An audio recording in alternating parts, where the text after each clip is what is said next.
All right, rock and roll. Welcome, one and all, to the Scorched Earth Political Podcast.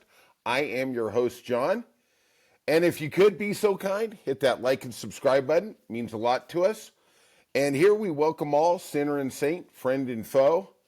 And we aim for a more raw, unabridged view of what's going on in the world of politics and maybe even some social things, right?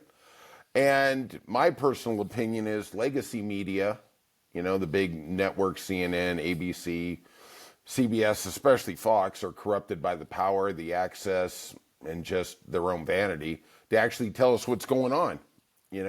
So here we try to hold all accountable.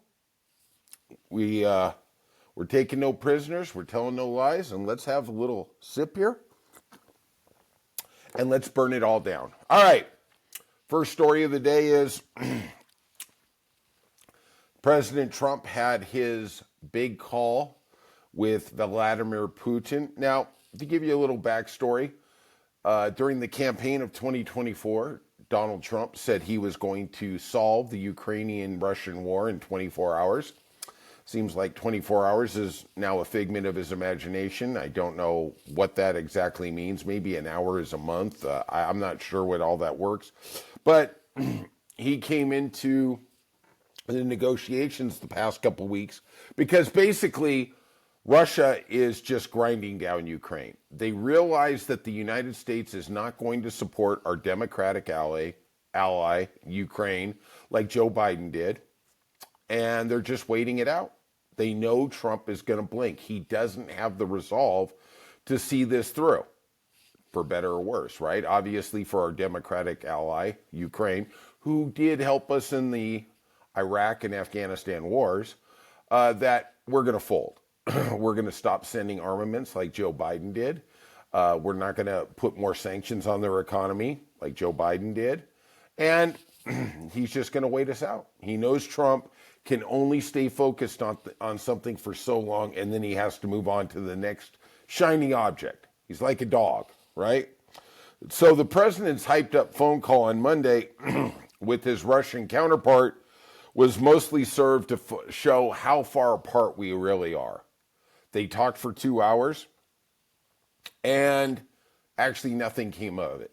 Trump is claiming there's a victory there, but basically Russia is just pushing the ball farther and farther until Trump literally drops all support for Ukraine. Ukraine and its European partners are pushing for a 30-day ceasefire to allow time for talks on a permanent peace agreement to start. Moscow has refused, insisting on talks now on a final deal. Okay? They're basically trying to do things that are a no-go. They want their land back that Ukraine occupies, and they want to keep the Ukrainian land, which, how's that ever going to work? I mean, it's just going in there and being ridiculous in negotiations, right? This process is obviously going to take a long time. They're saying anywhere up to a year, and we know Trump isn't going to stick around, right? By announcing his call with Putin that the Ukraine and Russia will now hold talks as only they can on a ceasefire, Trump sided with his friend in the Kremlin. Yeah, no kidding. Once again, we show the deference to Putin. This started back in his first administration, if you remember, in Helsinki, where he said, I trust Putin more than American intelligence. Think about that. This guy literally is in bed with Putin. I don't know what it is. I don't know if he's being blackmailed by a P video or what's going on. I have no clue, but I think everybody on the world scene sees that Trump does have an affiliation for dictators. Kim Jong, Jean-P, Putin, whatever. It doesn't seem to matter. Of course, Trump did nothing to quell an earlier suggestion by that roving idiot, J.D. Vance, that the U.S. might simply wash its hands if there is no progress. And that's what they do. They keep saying, well, nothing's going on. We're just going to take a step back and we're going to walk over here. At some point, and this is really the question that needs to be dealt with, is the United States going to be a leader in this world, or are we going to step aside and let China take it? I mean, really, it's one of two things. And Trump is literally seceding from the world stage. He likes all the glory, all the prestige, all the attention that comes from being the world leader, but he doesn't want to have to deal with any of the problems. And these problems, whether it's George Bush, Barack Obama, Joe Biden, are very difficult to navigate. There's a lot of moving parts. Joe Biden, I'll tell you an example. When he was giving armaments to the Ukrainians, they were very hesitant to give them fighter planes. Now, why is that? Because if Russia overtook Ukraine, they would have our technology. Makes sense, right? Stinger missiles, we were hesitant to give them for the same reason. Once you give it to them, they can dissect it, try and make it themselves, and they also have access to your technology, right? I mean, that's how that works. There's a lot of trust that goes into it. Well, Donald Trump doesn't trust anybody but himself in his own pocketbook, right? That's how that works. So J.D. Vance earlier in the day said, I'll tell you, there's big egos involved, but I think something's going to happen. And if it doesn't, I just back away and we're going to have to keep going. Yeah, okay. I guess. I mean, their argument for everything is, well, if we can't figure it out in like 10 minutes, yeah, let's just move on. You know, let's get back to seeing if we can grift another country out of a $400 million jet, right? Trump also left the impression the U.S. would play a less direct role with Russia and Ukraine. He launched a vague trial balloon, wait for this one, that the Vatican and the new Pope might get involved. Well, at least there's an American trying to save democracy. Unfortunately, he doesn't reside at 1600 Pennsylvania. He's in the Vatican in Rome. He said, it feels to me that the president, it wasn't him, excuse me. This is Beth Sanner, who was the former head of national intelligence for the United States. It feels to me that the president maybe didn't really try to pressure Putin. Wow, what a shock. It's good knowing that they had a 2-hour conversation, but what's coming out of it? Yeah, no kidding, huh? Hey, can I sell you some meme coin, Putin? Yeah, sounds good. Put me down for $2 billion. Sounds good. Hey, that Ukraine thing, you just do whatever you want. We have Putin continuing very maximalist demands, an agreement to talk about a framework for talking about a future peace deal. You know, this is kind of like the in-law who comes to you and says, hey, I got this great deal. I need some money, but, you know, I know a guy who knows a guy who can get me in on the crypto market, and he's got a sure thing. And, you know, really? That's what Putin's doing. Well, you know, maybe we could talk, you know, maybe we can get something. You know, he's just trying to push the ball farther down because he knows Trump is going to fail. He knows he's not going to stay through with anything. Other than enriching himself and doing his own personal retirement program, what does Trump have any focus on besides his own greed and narcissism, right? There's nothing. There is nothing he is committed to, as you can see. That's what Sanner told CNN. This is a call that I think is really hard to see in any other way, that Putin seemed to get exactly what he wanted. Yeah, no kidding, right? Putin wins again. I mean, at some point, Trump loves all these dictators and despots, but they play him, man. They play him. Like me on the piano. So the Kremlin spokesman talking about the call says, I will tell you that conversations of such duration are rare when both presidents, neither of them wanted to end the conversation and hang up. It's like teenage lovers. You know, oh, you hang up. No, you hang up. Okay, boo. Okay, no, I'm going to hang up on 10. I'm going to hang up on 5. Oh, you hang up first. God damn, man. Come on. Show some balls, Trump. Do something. Stand up for a country, Ukraine, that went to war with us in Iraq and Afghanistan. I mean, really, they've been an ally. They have been part of the European Union. I know they're not part of NATO. They should be part of NATO. But at the end of the day, we need to destroy Russia. That's still on the plate. I mean, even though I'm a progressive, this used to be the thing that the conservatives wanted to do. We got to take Russia down. Now, they're all in bed with them. You know, I see Bill Kristol on podcast. You know, he's a noted conservative. Well, for instance, forever, Forever he was, take down Russia, take down Russia. We're going to be a war hawk. We're going to be this. Now it's like, oh, well, we're just going to have to see how that all works out. Like, okay, now he's on the liberal side. Okay, that's how it goes. So before it took place, the Monday call looked like it may be a pivot point in the war between Ukraine and Russia.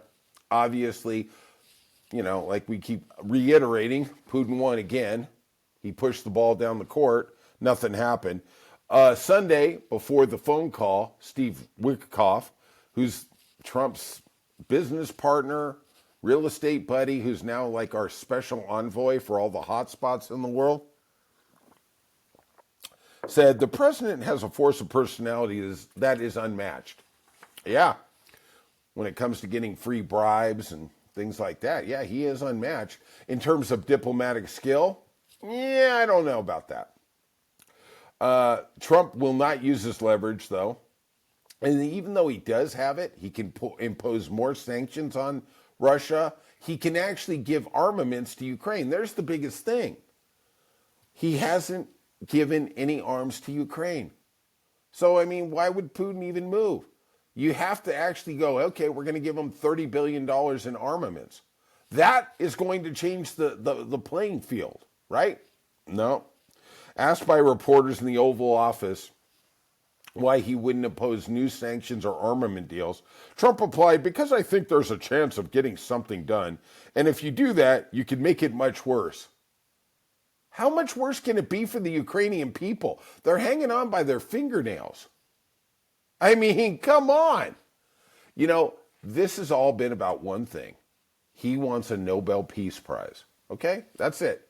He has no indication. He has no commitment to actually helping the Ukrainian people. He just wants something that Barack Obama has. He wants that because he knows he is inferior to Barack Obama in every way, as a man, as a politician, and as a human being. And you can go ahead and try and put your little gold ornaments in the White House Oval Office. You're never going to be half the man that guy is. Straight out. All right. So let's talk about some other really interesting things coming from the Trump family. Seems like that reptilian scum that is his son, Don Jr., the Coke man, had some really just god-awful things to say about Joe Biden.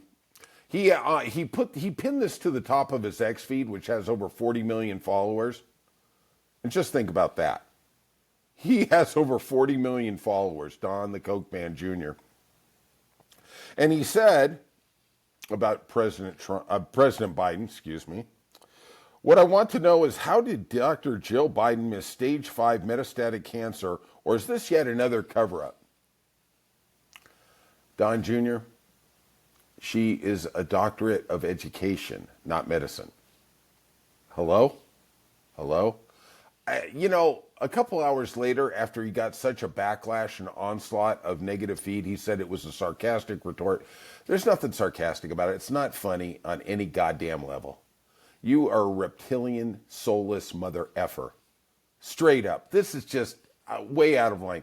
Even your dad, who is just a piece of crap, who is just a venal narcissist, said, I wish him the best in his recovery. Can't you just do that? But no, this is how you appeal to the base. Okay, kick the guy while he's down. The guy's in stage 5 cancer. Yep, there we go, right? The philosopher Cyrus, I seem to be going back to this great philosopher a lot, said a world without empathy is a world that is dead to others.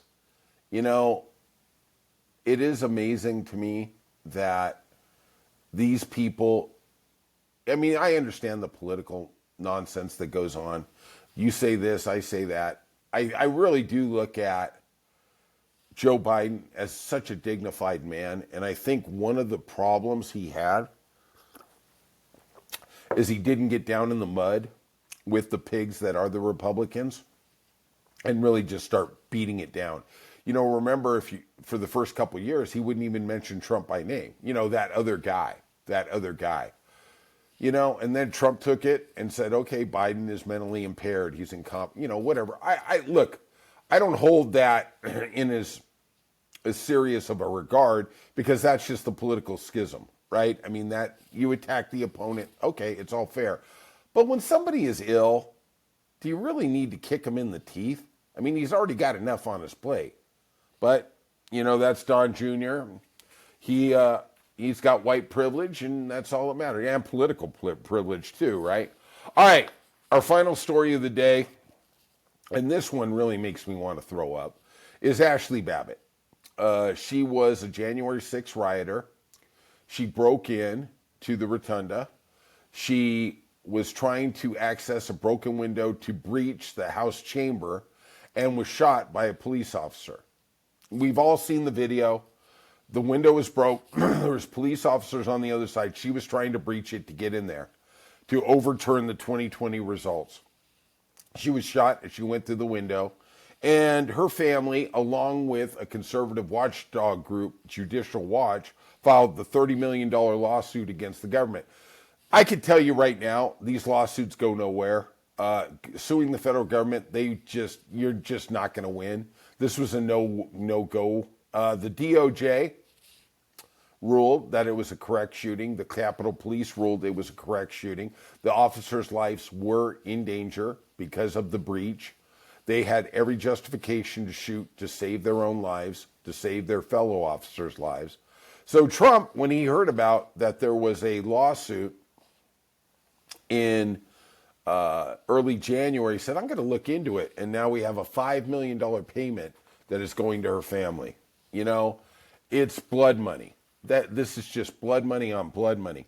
Capitol Police Chief Tom Manger said in a statement to ABC News that he is extremely disappointed and disagrees with the settlement. Hey, Tom, I got some words for you. Maybe your goddamn union shouldn't have supported Trump in 2024.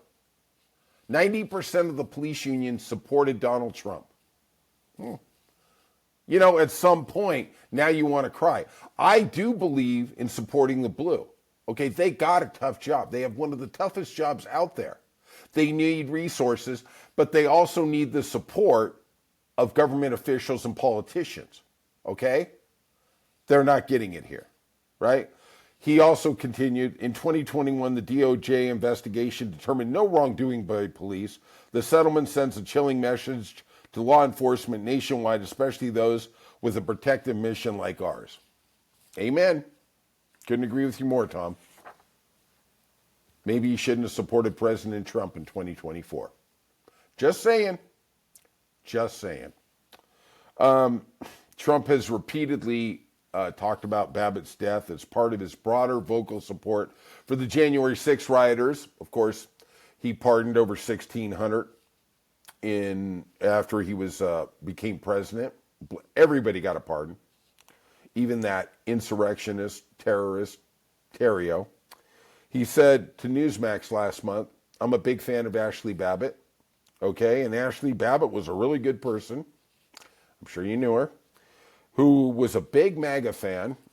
Isn't that like an oxymoron with good person? Trump fan, and she was innocently standing there, they even say, trying to sort and hold back the crowd. We've all seen the video. They breached the window, and she was trying to crawl through it. She was literally trying to crawl through it. This is the amazing thing about Trump. He literally creates his own reality, and people buy into it.